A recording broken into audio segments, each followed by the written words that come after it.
Hey guys, Dan here. So yesterday I created a video and the content of this video was all about understanding your customer avatar and really from that point honing in on your customer's buying journey so you can create a product that really speaks directly to your customer, okay? And what is the result of that, guys? More book sales, right?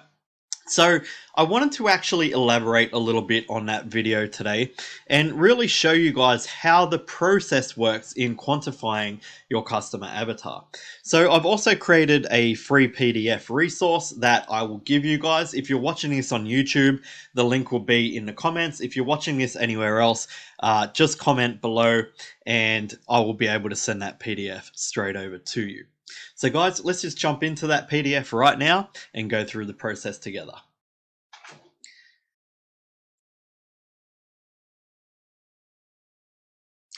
So guys, this is actually the video I was talking about first off, where we talk about the customer buying journey. It's right here on my YouTube channel. My YouTube channel is Dan Pye. If you're not already a subscriber, please jump on over and subscribe. Okay, so this is the free PDF resource that I've created for you guys, and it's titled How to Identify Your Customer Avatar Market. Okay, so this is a book marketing training. And if you don't know already, guys, my company is called Period Time Publishing. Okay, so in page number 1 of this resource, you'll see how to identify your customer avatar. Now, the best way to do this, right, is actually head on over to forums and different places like that that pertain specifically to your niche, right? So depending on what niche you're in, you would look for forums that revolve around that niche and you'll just jump in there and just have a look at what's going on in there. And it's the best way truly to understand your customer and your customer avatar. So the first part of this process is to write down inside of this document, who is your audience? Who is your customer avatar? And what this means, guys, is essentially your demographic, right? So for ourselves, our customer avatar is generally female. They are aged between 25 to 65, sometimes beyond that. But look, we're just averaging things out, guys, really, at the end of the day. They also have interests in period times from 1800s to early 1900s. They're also generally, what's happened here? They're also genuinely artistic types as opposed to academic.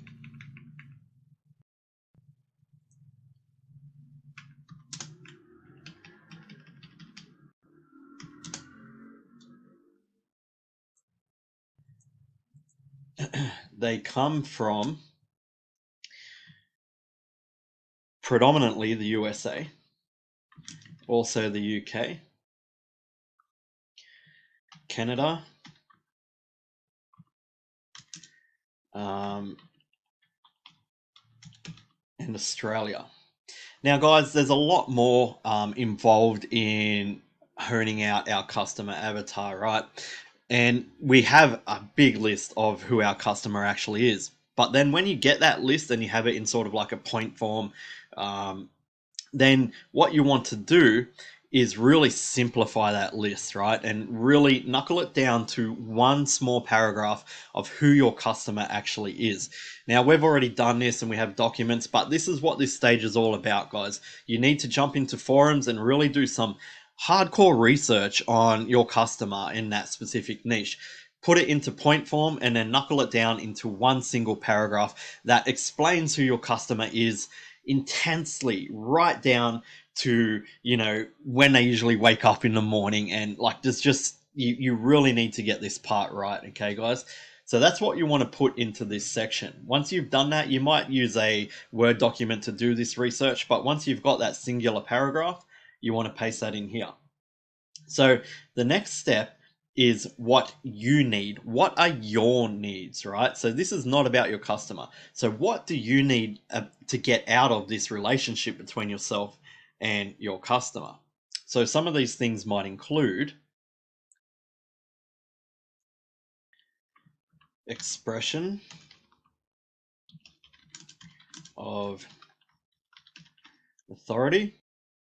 So what that means is just expressing that you understand your niche, right? Your book expresses authority in the position that it is inside of your marketplace. Okay, obviously the obvious ones, guys, like sales, right?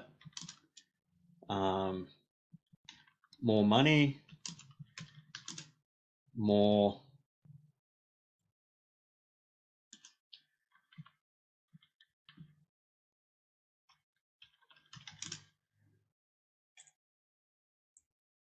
recognition.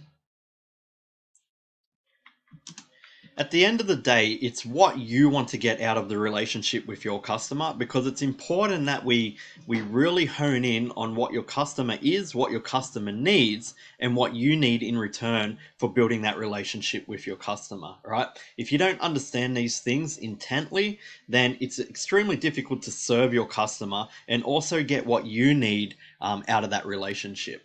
So that's what this section's all about, guys. I'm not going to go into it in massive detail here, but you really want to think deeply about this. What do you need out of this relationship? And it's not just money, guys. Of course, sales are great, royalties are good, money is fantastic. Building a business is that's the backbone of it, right?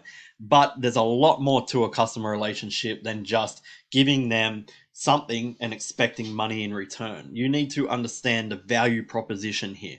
You need to understand it more than the customer does, because it's your responsibility to portray the value of your customer actually having a financial relationship with your business. Okay, so moving on to the next one. Why do you need these things? So if it's sales, why do you actually need sales?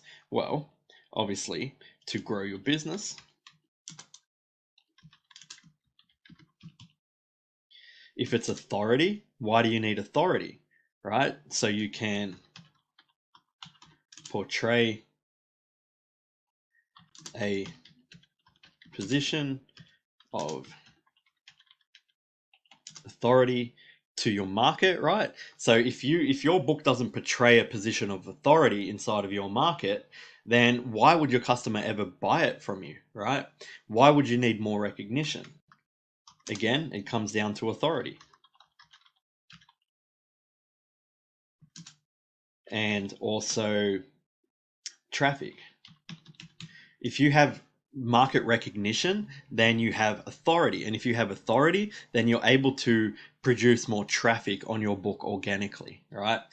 So essentially this part here is all about going over what you need and asking yourself, why do I need that? And if the why is not really strong, then you could probably eliminate that what. Okay, so you only want to have really strong points in this section. Really strong points. If sales aren't strong, which they always are, right? If you can't figure out why you need sales, then you're probably not meant to be in business at the end of the day, right? It's just the cold hard truth. Okay, let's move on to the next thing. All right, guys, this is called the gap matrix. And what we're actually going to do here is figure out what the content of your book should actually be. All right. So the first thing that we do over here on this side of this matrix, so there's the left hemisphere, the right hemisphere, and the central overlap, the gap, all right, at the end of the day. So on this side, it says, fill this side of the matrix.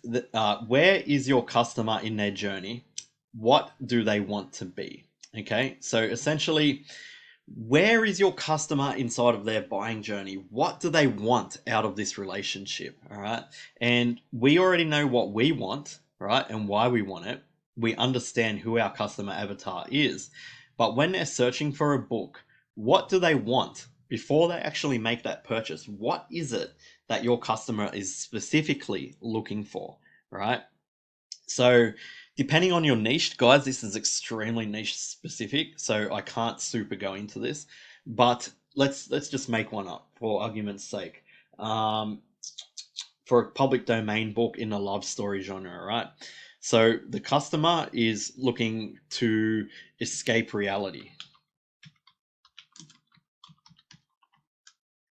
They are looking to have a heartfelt experience. They are looking to fill voids in their own love life. Guys, you would all probably know if you've been following me for a while, I'm extremely dyslexic. I can't even barely say the word. So, look, I make many mistakes when it comes to spelling and eh, and stuff like that. I can't help it, right? It's even hard for me to get words out. I've done extra studies in TAFE here and university in Australia, trying to improve on my dyslexia, but it's just something that I'm born with and I can't help it. So you'll just have to excuse the poor spelling and grammar. So these might be a couple things, right, that the customer is looking to achieve in their buying of your romance love story novel. So I should put that in there.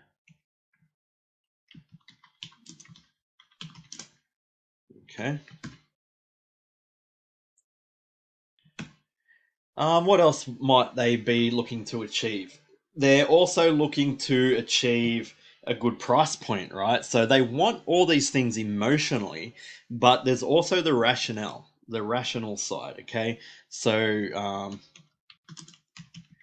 they don't want to pay too much to achieve a heartfelt experience or to escape their reality. They don't want to pay too much to fill the void in their own love life through this novel at this point in time in their experience, right? In their human experience as they're traveling through life.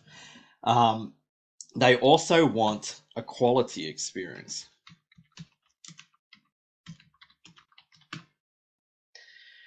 All right, so that's that side. Let's look at this one. So fill in this side of the matrix, your interests, strengths, and skills. Okay, so we're trying to determine if in the romance novel niche, if what we actually hold within us can actually fill what our customer's looking for.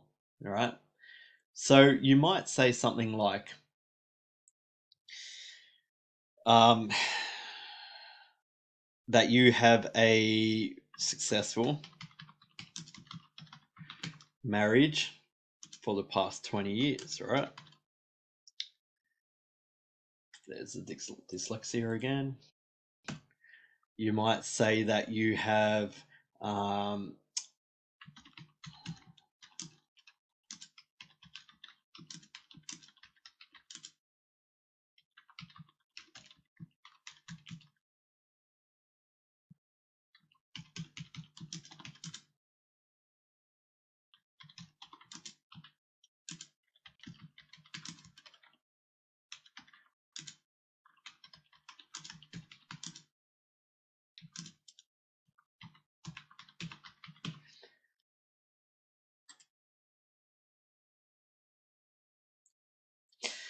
okay, so you might have a successful marriage of your own for the past 20 years. You may have helped out friends through tough times.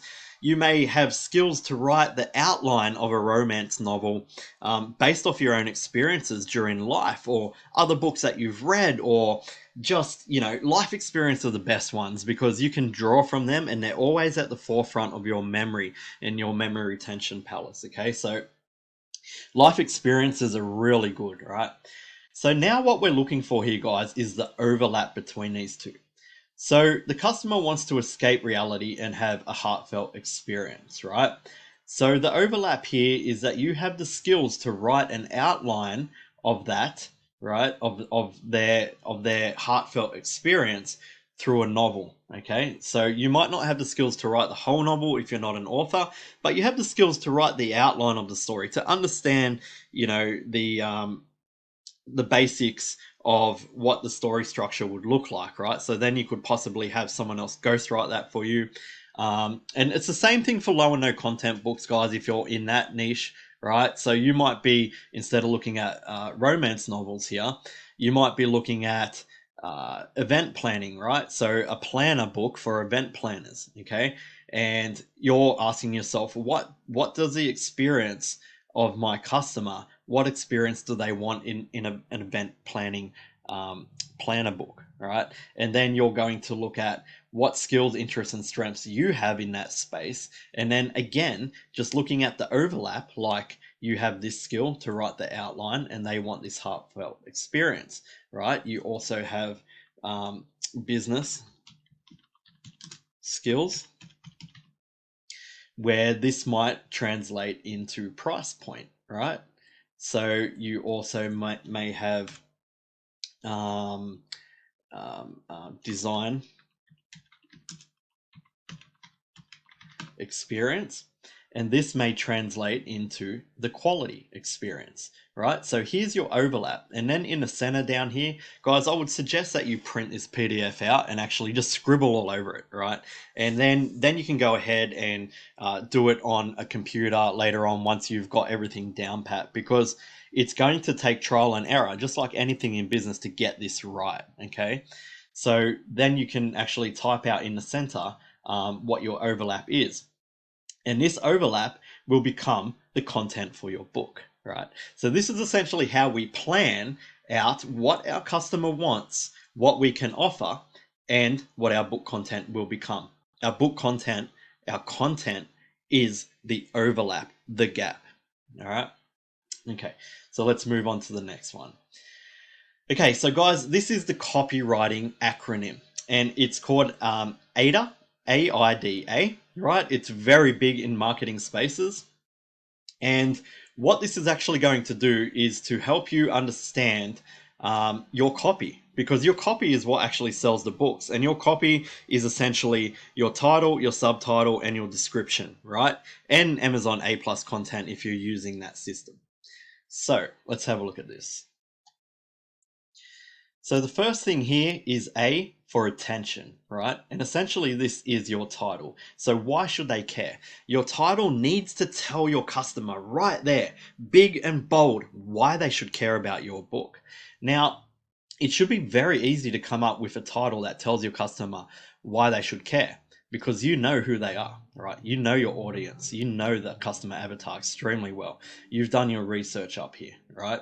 Then you've understood what that customer avatar wants, and you've understood what skills you have that overlap, which will become your book content. So now it should be very very easy to craft a title, a very catchy title that tells the customer straight away why they should care about your book. It's going to stop them in their tracks, as well as if you've looked at my video about the customer buying journey, they're looking at the cover, right? So the cover will stop them in their tracks, but the title will tell them why they should actually care and get you that click through, right? So you want to craft a title here, and you might write a few and just play with it, guys. Even put it out if you have an audience and ask them what they think about the title. If you don't have an audience, put it out into social media groups, what you think, and ask people what they think about this title, okay? But obviously you want to put it in groups where you have trust. So paid groups are always best for that, guys. If you're not in paid groups or in paid masterminds, then there's always a chance that there's going to be low quality vultures in those groups just going to steal your title, right? So I would always suggest getting into a paid mastermind or a paid program where you can ask these questions in confidence. All right, so the next one, I, stands for interest, right? And what this essentially is, guys, is your subtitle. So you've grabbed their attention, you've told them why they should care. And inside your subtitle, they're asking you, give me a little bit more, right? So you want to pique their interest with your subtitle. So attention, why they should care. Title, subtitle, interest. Pique my interest. you've got my attention with your title. Now I know why I should care. So why would I be interested in this? All right. And that's your subtitle. D stands for desire. But in the publishing world, desire in the marketing world, in the publishing world, I like to say details, right? Because what this essentially is your book description. Now, guys, I actually have videos and content out there that goes into great detail on crafting a description, a title, a subtitle, all of these things. And that's why I'm not going to go into it in detail inside of this video today. There is resources here at the end of this PDF, right? Where it's got here, writing a book description, okay? And that links to one of my videos. So you want to help them understand the book. This is your description, essentially. And the last one is A for action. Now, guys, this is arguably the most important part, right? If you've done everything else on point, you've got it honed in and squared away up to this point, right? The call to action should actually tell them specifically how to take the action of purchasing your book, right? That's why I say here, make it concise. Make it concise, guys. And this will be in the bottom of your description. So this is essentially, again, guys, the copywriting aspect of the customer buying journey. Now you have your avatar squared away. You want to craft a title that, you know, grabs their attention, and you want to pique their interest with your subtitle. And then you want to give them the details of the book inside of your description, but you want to write it in a way that speaks to your customer avatar. And like I said, guys, I have a training on this. And then right at the very end of your description, you want to have a very clear and concise call to action that literally takes your customer by the hand and shows them how to buy your book, right? But ensure that you don't break any Amazon policies with your call to action. Amazon does have policy around this, so just do a Google search to find out what their policy is there. Now, guys, the last part of the process is actually the cover, right? Because I always write my descriptions and everything first, so I totally understand my customer. I totally understand the buying journey. I completely understand the description and what the book and everything about the book is about, right? I understand the call to action. Only then will I actually craft my cover. Now, covers are extremely easy to do. A lot of people struggle with this, and I've never really understood why, because they're really easy to do. There's so many examples of great covers out there, and it's so easy to just do an Amazon search in your niche and have a look at all of the covers that are actually making sales, right? So essentially here, guys, we're doing a bit of a recap. We want to know who our audience is again. So we go back to page 1 and we grab this part here. Who is our audience? It should be one single paragraph, right, by this stage. And we're going to paste that in here. And then the gap, your book, right? So the gap here, the overlap, we're going to paste that in here. Just so we have it right there in front of us and we understand, okay, this is our audience, this is the gap and what my book is about. Right, we've already got our description and everything written and on point, and in our minds we understand our book completely and totally. We understand our market, we understand our customer, we understand our book. We've got all our copyright done, we've got our title, everything's squared away. So now it's time to really craft a cover that matches our market. This is the trick here. And it's really simple. Like I said, just go into Amazon, have a look at books inside your niche that are selling, and take some notes about the imagery that they use on their covers. Take some notes about the colors and the contrasting of the colors. Take some notes here about the different fonts that you see, right? There's websites like Font Squirrel where you can just grab a screenshot of the font on the cover, take it over to Font Squirrel, upload it as an image, and it'll tell you that font or similar fonts, right? So you can use that sort of resource to get a list of different fonts, right? And then you can put some links in here that link back to particular titles that really took your attention, that really popped, and for you to take inspiration from. Now, guys, we're not copying covers here. You never ever want to do that, because if you're a copycat, you're never going to be as good or surpass the original, right? So you're just taking inspiration. And then once you have all these things, it's just a matter of deducing it into a cover and understanding the design process. So you might use Canva or Photoshop or whatever it is. I essentially use Canva. I'm a massive Photoshop guy, but when it comes to covers, I actually prefer Canva because it's just so much more simple, right? And it's a layered software, so you're able to just drag in different fonts and test them out, different colors and test them out, different images and test them out, and then you'll be able to come up with something that really pops and is very specific to your market. All right, guys, and that's essentially it. Let's go over this one more time really quickly, just as a bird's eye view. So what we're trying to achieve here is to identify our customer avatar and then craft an offer, essentially, from a marketing perspective that really speaks to our customer avatar and our market as a broad spectrum, right? So the offer is essentially our book and the copyright that goes with it, okay? So again, here to identify the customer, we ask ourselves who is our audience, and we're going to troll forums and different things in our niche to understand who our audience is, right? There's other statistical sites out there, even government statistical sites. There's tons of information. There's no shortage of it, guys. All you need to do is jump on Google and you're going to find that. Okay, and then we need to ask ourselves, what about us, right? So what are our needs inside of the relationship with this customer?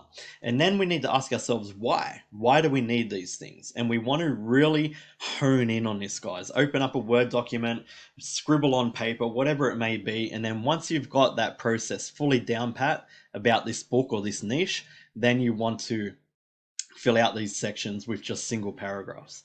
Okay, the next thing is the gap matrix. Now, what this is essentially doing is we are sorry guys.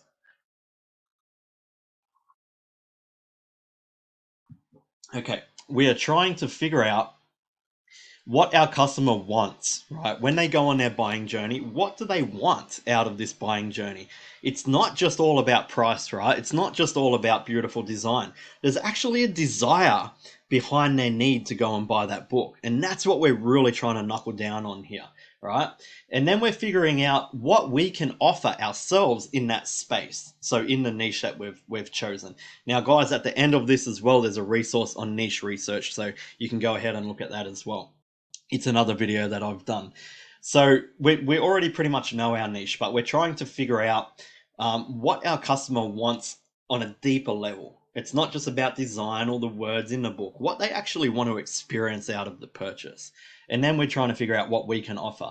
And then when we're looking at the overlap between these two things, that will become what we base our book around.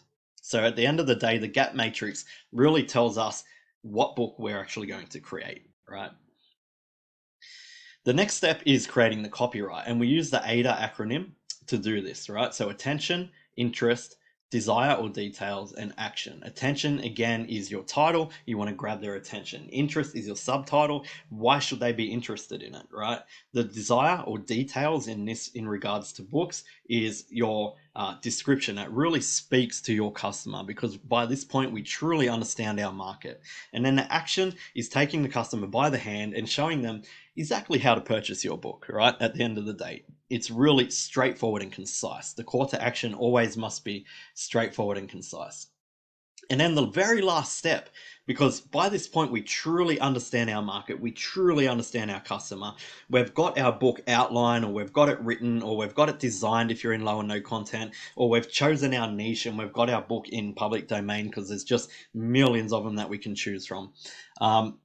Only then do we create and craft our cover, because the cover is the visual aspect, and it's arguably the most important part, right, outside of keywords being found in the first place.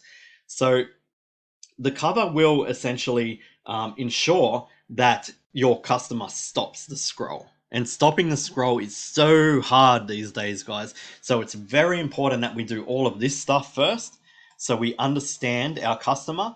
Because when a customer's scrolling, like what I'm doing right now, everyone is so used to scrolling, right?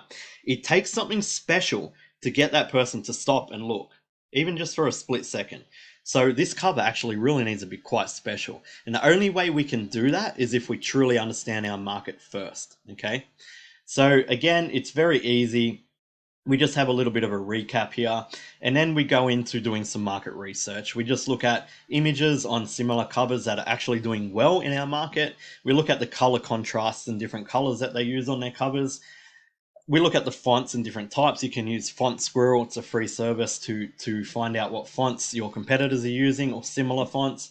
And then we can do some link back. So when we actually create our covers and we're doing our testing and switching around fonts and colors and things like that, based off what we've looked at here, we might go, let's try this image with that color and that color, and let's try this font. No, that didn't work. Let's switch out that image with that color and this font. No, that didn't work. Let's try this font. You know what I mean? So it's just a matter of like split testing as you go through your design process. And that's it, guys. That is how you discover your customer avatar, and that is how you understand your customer buying journey and then actually implement that customer buying journey. In my last video that I created yesterday, I talked all about utilizing the customer buying journey and how you need to ensure that you really square away each step of this, but I didn't give you any strategy around that. So today I created this video, and I wanted to offer this free PDF resource just, because I really respect you guys watching my videos and taking the time to listen to what I've got to say, right? So that's very, very important to me, and I respect that so much. So I wanted to give you this free PDF today. Again, guys, if you're watching this on YouTube, the link will be in the description of this video to download this PDF. If you're watching this on another social platform, just comment PDF below and I'll send it through to you guys. Guys, also, I want to know if you got any value out of this, or if there's anything I can improve on, or whatever it may be. Just give me some feedback in the comments as well. Always happy to take that on board. Anyway, guys, I'm going to wrap it up, and I hope that you got some value out of this today, and I'll talk to you all soon. You all have a good day.